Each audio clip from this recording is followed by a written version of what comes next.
మనం అధ్యయనం చేసిన తైత్తిరీయ ఉపనిషత్ శిక్షావల్లిలో ఒక మంత్రం ఉన్నది. ఆ మంత్రం ప్రధానంగా సంపత్ ప్రాప్తికై చెప్పబడినది. ఆవహంతి అని పేరు. ఆవహంతి వితన్వానా కుర్వాణా చీరమాత్మనః వాసాగుంసి మమ గావశ్చ అన్నపానేన సర్వదా తతో మే శ్రియమావహ లోమశాం పశుభిః సహ స్వాహా అంటూ ఓ మంత్రాన్ని చూసాం. గుర్తున్నదా? ఈ మంత్రము యందు ప్రార్థింపబడుతున్నది మాకు చక్కటి వస్త్రాలు కావాలి, అన్న సమృద్ధి కావాలి, తగినటువంటి జీవనము, అన్ని విధాల సుశోభితమైన జీవితం కావాలి మొదలుగా ప్రార్థన ఉన్నది. అనగా సంపత్ ప్రాప్తికై ప్రత్యేకమైన ప్రార్థనగా ఇది తెలియబడుతూ ఉన్నది. A prayer exclusively meant for attaining wealth, gaining some wealth.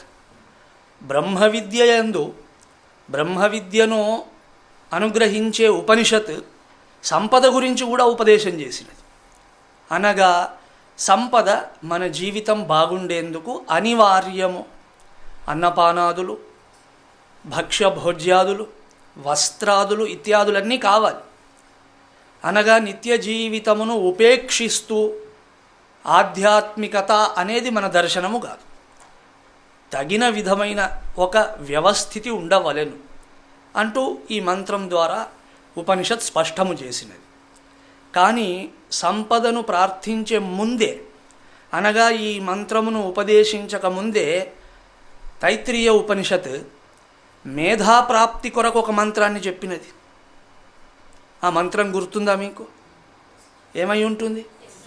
యశ్చందసాం వృషభో విశ్వరూపః ఛందోభ్యోద్యమృతాత్ సంబభూవ సమేంద్రో మేధయా స్పృణోతు అమృతస్య దేవధారణో భూయాసం శరీరం మే విచర్షణం జిహ్వా మే మధుమత్తమా కర్ణాభ్యాం భూరి విశ్రువం బ్రహ్మణః కోశోసి మేధయా పిహితః శ్రుతం మే గోపాయ అంటూ ఈ మంత్రాన్ని చెప్పారు.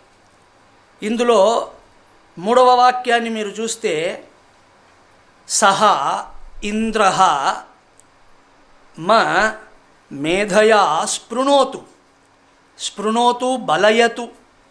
సహ ఇంద్రః, ఆ ఇంద్రభగవానుడు నా యొక్క మేధాశక్తిని బలపరుచుగాక, మేధాశక్తిని అనుగ్రహించుగాక, అలాగే ఉన్నటువంటి శక్తిని బాగా బలపరుచుగాక. ఇంద్రుడు బలానికి అధిదేవత కాబట్టి బల సంబంధమైనది ఏదైనా ఇంద్రభగవానుడి చేత అది పూర్ణము గావింపబడుతుంది, అట్టి ఆశీర్వాదము లభిస్తుంది. ఇది వైదిక దేవతల యొక్క మహిమ. ఇప్పుడు వైదిక దేవతలను పూజించుట అనేది తగ్గిపోయినది కాబట్టి మనకి ఈ విషయములు తెలియదు. కానీ బల సంబంధముగా, శక్తి సంబంధముగా మనకేదైనా అవసరం ఉంటే ఇంద్రభగవానుని ప్రార్థించాలి. అలా ఈ ఉపనిషద్ ఋషి ప్రార్థనను మనకు అనుగ్రహించారు. సహా ఇంద్రః మ మేధయా స్పృణోతు బలయతు ఇత్యర్థః. మాకు ఇంద్రభగవానుడు బలమును, మేధాబలమును ఇచ్చుగాక. చక్కటి ప్రార్థన. అలాగే 2వ విషయం చూడండి, ఇంద్రుడు మాకు మేధను అనుగ్రహించుగాక. 2వ మాట బ్రహ్మణః కోశోసి మేధయా పిహితః. మేధయా పిహితః ఆచ్ఛాదితః. బ్రహ్మము మేధతో ఆచ్ఛాదింపబడి ఉన్నది. పిహితః ఆచ్ఛాదితః. That means the supreme reality, the reality called Brahman is being covered by మేధ. ఒక ప్రార్థనేమో ఇంద్రదేవ మాకు మేధాశక్తిని అనుగ్రహించు, మా మేధను బలపరుచు. 2వ మాటలో మేధాశక్తి చేత అనగా మేధ చేత బ్రహ్మము కప్పబడి ఉన్నది. బ్రహ్మను ఏది కప్పి ఉంచుతుందో అలాంటి మేధను మరింతగా ఇవ్వండి అని ప్రార్థించడంలో ఏమైనా సార్థకత ఉన్నదా? అది ఇన్ ది కాంటెక్స్ట్ ఆఫ్ బ్రహ్మ విద్య. బ్రహ్మ విద్య యందు ఆ సందర్భముగా ఇలాంటి ప్రార్థన అయోమయం. కానీ ఇక్కడ జాగ్రత్తగా దర్శనము చేయవలసి ఉన్నది. మేధ అనే శబ్దము 2 సార్లు ప్రయోగింపబడినది. ఇంద్రభగవన్ నాకు మేధను అనుగ్రహించు. బ్రహ్మము మేధతో కప్పబడి ఉన్నది. బ్రహ్మము మేధతో కప్పబడి ఉన్నది అని చెప్పినప్పుడు మేధయా లౌకిక ప్రజ్ఞయా ఇది. అక్కడ మేధ అంటే కేవల తెలివి, కేవల స్మృతి, కేవల జ్ఞప్తి, కేవల బుద్ధి విశేషం. ఒక మాటలో లౌకిక ప్రజ్ఞ. మనం చెప్పుకున్నాం మేధ అనే శబ్దానికి నిఘంటువు ప్రకారం చాలా అర్థాలు ఉన్నాయి. కానీ మేధాసూక్తమును పరిశీలించవలెను, అధ్యయనము చేయవలెనంటే మేధ అంటే ఆధ్యాత్మిక ప్రయాణమును సమర్థించి అట్టి దిశలో మనకు సహకరించే బుద్ధి విశేషము, బుద్ధి పరిణతి అని స్వీకరించవలెను అని చెప్పుకున్నాం కదా. ఆ మాట మీకు జ్ఞాపకం ఉంటే మేధ అనగా లౌకిక బుద్ధి విశేషం అనే అర్థము కూడా ఉన్నదనే విషయము కూడా జ్ఞాపకం ఉంటుంది. సో మేధ చేత బ్రహ్మము కప్పబడి ఉన్నది అనగా లౌకిక ప్రజ్ఞయా అనగా లౌకిక బుద్ధి చేత, కేవలం తెలివి, కేవలం ప్రజ్ఞ, కేవలం బౌద్ధిక సామర్థ్యము, అన్నపానాదులకు మట్టుకే సహాయపడే బుద్ధి, ఇలాంటి బుద్ధి చేత బ్రహ్మము కప్పబడి ఉన్నది. అంటే అర్థం ఏమిటి? అలాంటి బుద్ధి బ్రహ్మమును ఏనాడు తెలుసుకోనివ్వదు. అది ప్రపంచానికే కట్టిపడి వేస్తుంది తప్ప ప్రపంచ రతిని పెంచుతుంది, ప్రపంచం మీద ఆధారపడడాన్ని మరింత పెద్దదిగా చేస్తుందే తప్ప బ్రహ్మం అంటే ఏమిటో తెలియనివ్వదు. కాబట్టి మొదటి అర్థం అది. ఇంద్రదేవ నాకు మేధాశక్తిని అనుగ్రహించు అన్నప్పుడు లౌకిక ప్రజ్ఞను అనుగ్రహించని కాదు. అక్కడ ఏ బుద్ధి విశేషము, ఏ బుద్ధి పరిణతి కారణము చేత నేను ఆధ్యాత్మిక ప్రయత్నము చేయగలను. అలా ప్రయత్నం చేయాలంటే first I should value it. Is it not right? If I am to become a spiritual person, first and foremost requisite is I should respect it. That means I should have some value for it. Value లేకపోతే దాన్ని ఏం పట్టించుకుంటాం? ఉపనిషత్ పరిచయం అని మనం ఎప్పుడో చూసిన కొన్ని ప్రసంగముల యందు ఈ మాటను చెప్పుకున్నాం. వేదాంతానికి వాల్యూ ఇవ్వకుండా వేదాంత అధ్యయనము అని ఒకడు ఎందుకు అంకితమవుతాడు?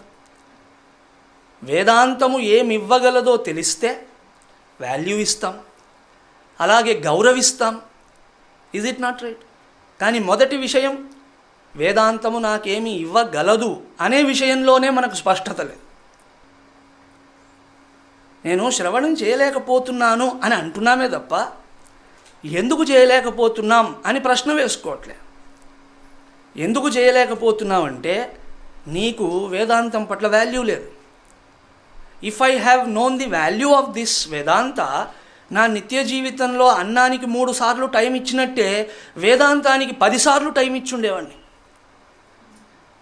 కానీ ఏమిటో ప్రశ్నించుకుంటే శని ఆదివారాలు తప్ప మళ్ళా ఆ గ్రంథములను తెరిచినది లేదు, విన్న విషయములను మననం చేసినది లేదు. నిధిధ్యాసనం అనేది ఏమిటో తెలియదు, పరధ్యాస తప్ప నిధిధ్యాసనం లేదు. బట్ స్టిల్ వన్ సేస్ ఏమిటో నాకు కొంచెం అర్థం అవ్వట్లేదండి, నాకు అన్ని డౌట్స్గానే ఉన్నాయి. డౌట్స్గా ఇంకే ఉంటాయి.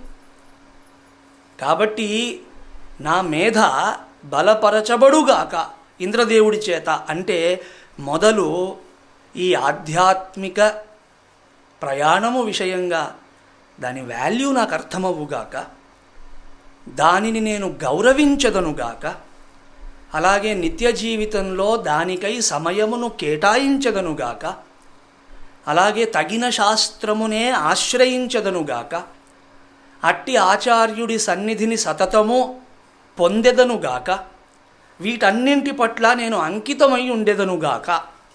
సమేంద్ర మేధయా స్పృణోతు అంటే అర్థమది. So let me develop this kind of insight. And I'm not able to do that. Why? నా ఇంద్రియ సముదాయం అంతా బయటికి పోతుంది, నా ఓరియంటేషన్ అంతా అలాగే ఉంది. భగవద్గీతను చదువుతానే తప్ప నా ఓరియంటేషన్ ఏం మారదు. ఓరియంటేషన్ ప్రపంచం పట్లే ఉన్నది. భగవద్గీతను కూడా ప్రపంచంలో బాగుండేందుకు చదువుతున్నానే తప్ప ప్రపంచము నుండి విరతిని సాధించేందుకు కాదు.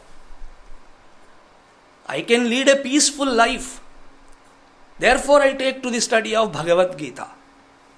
Yes, that is good. I don't say anything. మంచిదే. కానీ అసలు ఈ అంశము నుండి వెనుకకు తిరిగి నేనంటే ఏమిటో తెలుసుకోవాలి, అందుకై గీత అంటున్నామా? లేదు. So round the globe scriptures are studied with the orientation of world. అప్పుడు ఏమవుతుంది? స్క్రిప్చర్లో అక్కడక్కడ చెప్పిన విషయాలు మనకు పనికొచ్చినట్లుగా ఉంటాయి, వాటిని ప్రయోగించేందుకు ప్రయత్నం చేస్తాం. కానీ శాస్త్రము తాత్పర్యముగా ఏ విషయమును చెప్పాలనుకుంటున్నదో అట్టి విషయం మాత్రం మరుగున పడే ఉంటుంది. Is it not right? ప్రపంచోపశమం శాంతం శివమద్వైతం అనేది అర్థం కాదు. అర్థం కాకపోవడం దేవుడు అసలు ఉన్నట్టు తెలియదు. ప్రపంచ ఉపశమం, నిరస్త ప్రపంచం పరిచ్ఛేద శూన్యం. ఇది ఎప్పుడు తెలిసేను? తెలియకుండానే ఉండిపోతుంది. సో మన ఓరియంటేషన్తో ప్రాబ్లం ఉంది. నాకు నేనుగా ప్రయత్నించినా, ఓ ఇంద్రదేవా ఈ ఓరియంటేషన్ పోదయ్యా, నేను ఎంతసేపటికి ఆనందము, భద్రత, సుఖము మొదలైన వాటికి బయటే వెతుకుతూ ఉంటాను, వెనుదిరగలేను. కాబట్టి నీ యొక్క సహాయము కావాలి, ఆశీర్వాదము కావాలి. దేనికి? లౌకిక ప్రజ్ఞ కోసం కాదు, అది మా దగ్గర కావలసినంతున్నది. ఇప్పుడు కావలసినది ఆధ్యాత్మిక ప్రయాణాన్ని సమర్థించి సహకరించేటువంటి ప్రజ్ఞ, బుద్ధి విశేషము, అది మేధ. సో ఈ మంత్రము యందు 2 మాటలు ఉన్నాయి. ఈ మాటను చెప్పినప్పుడు ఇంకో మాటను కూడా చెప్పేస్తాను. నాయమాత్మా ప్రవచనేన లభ్యః, అయం ఆత్మా ప్రవచనేన నలభ్యః. ఈ ఆత్మ ప్రవచనములతో లభించదు, వేదాధ్యయనముతో లభించదు. ప్రవచనము అంటే అక్కడ అర్థము స్వాధ్యాయ ప్రవచనేచ అని ఉంది కదా. సో వేదాధ్యయనాదులు కేవలము చేస్తూ ఉంటే లభించదు. అకాడమిక్ పర్స్యూట్గా ప్రయత్నము చేస్తే అయమాత్మ నలభ్య, అది దొరకదు. న మేధయా, ఇది మేధతో కూడా లభించదు. న బహునాశ్రుతేన, వందలాది సత్సంగములు వింటుంటాను, ఎవడేది చెప్పినా పోయి కూర్చొని వినొస్తానని వింటూ ఉన్నా సరే, ఆ విధముగా పరిజ్ఞానమును ప్రోగు చేసుకున్నా సరే ఇది దొరికేది కాదు. ఈ మంత్రంలో న మేధయా అని ఉన్నది, మేధతో ఇది లభించదు అని. అక్కడ మనం మేధ అంటే ఏం పెట్టాలి? లౌకిక ప్రజ్ఞయ. ఆచార్య భగవానులు భాష్యంలో, కఠోపనిషద్ భాష్యము, అక్కడ న మేధయా, న కేవల గ్రంథ ధారణ శక్త్యా అన్నారు. ఏదో గ్రంథాన్ని చదివాం, ఉన్నదాన్ని ఉన్నట్లు గుర్తుపెట్టుకోగలం. కొంతమందికి ఆ శక్తి ఉంటుంది, గ్రంథ ధారణాశక్తి అంటారు.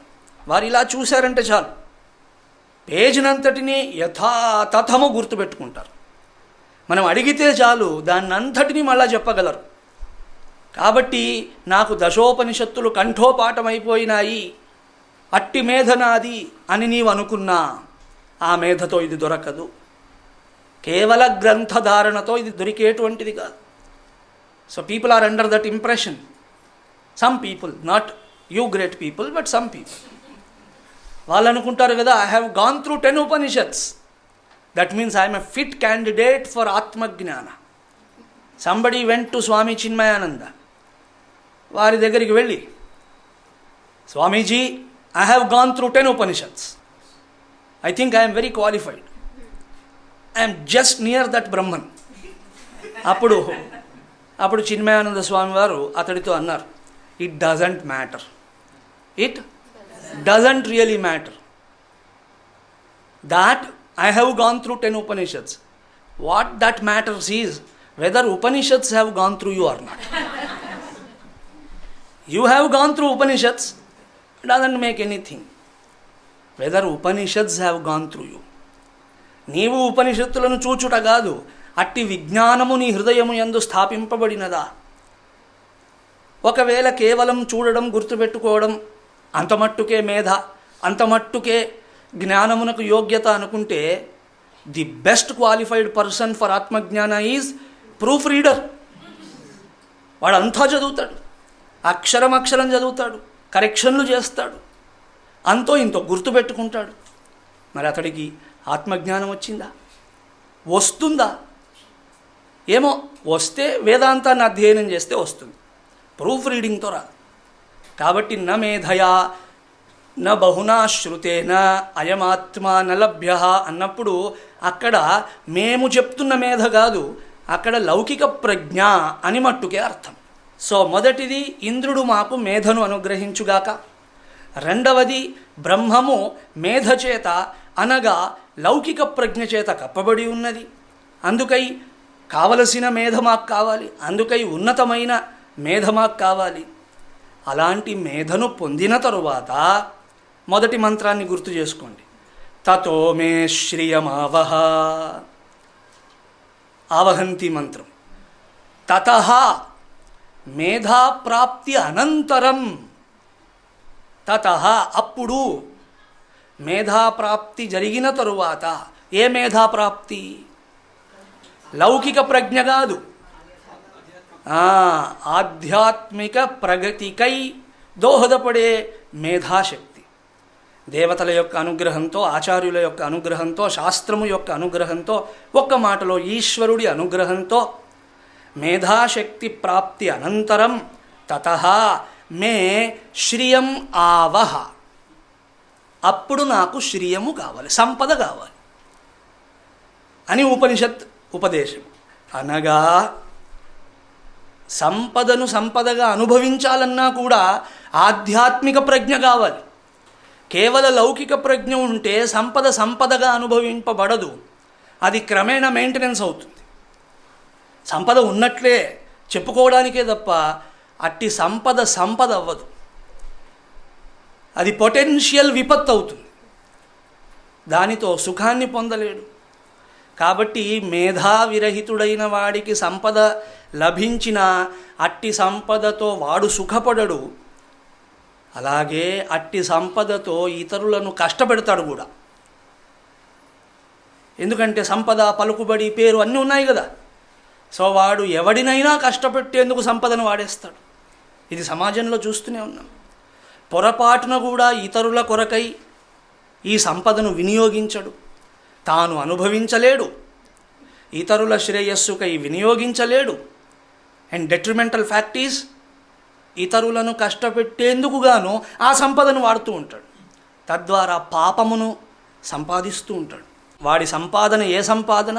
పాప సంపాదన అయింది. Is it not right? కాబట్టి సంపద ఎప్పుడైనా సరే మేధావి చేతిలో ఉండాలి.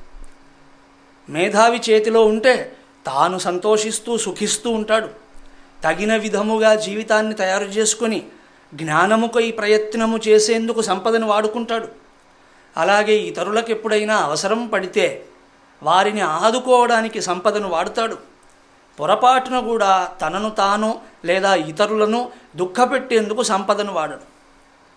అలాంటి వాడి చేతిలో ఉన్న సంపద వాడికి, సమాజానికి ఆశీర్వాదము వంటిది. అది లక్ష్మీ స్వరూపం. కేవల సంపద లక్ష్మీ స్వరూపముగా, కరెన్సీ కట్టలు చుట్టుకొని దాచిపెట్టుకుంటే అదేమీ లక్ష్మీ స్వరూపముగా. ఎప్పుడైతే ఆ కరెన్సీ నన్ను సుఖపెడుతుందో, నాతో పాటు నా వారిని సుఖపెడుతుందో, అలాగే శ్రీహరిని చేరేందుకై ఒక మార్గమునిస్తుందో, అట్టి సంపద మట్టుకే లక్ష్మి.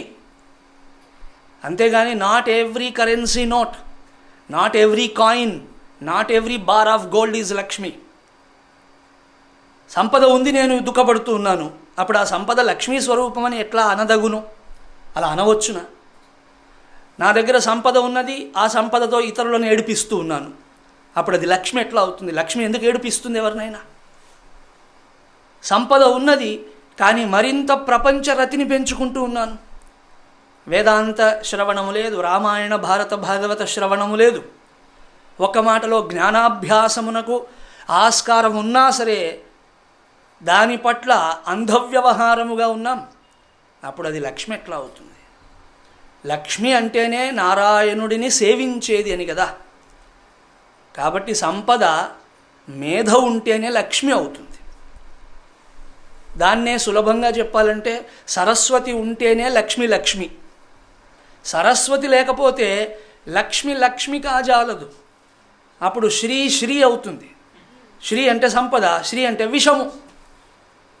శ్రీకంఠుడు అంటారు శివుణ్ణి. అంటే ఏమిటి అర్థం? కంఠము యందు విషమును పెట్టుకున్నవాడు లోక సంరక్షణకై.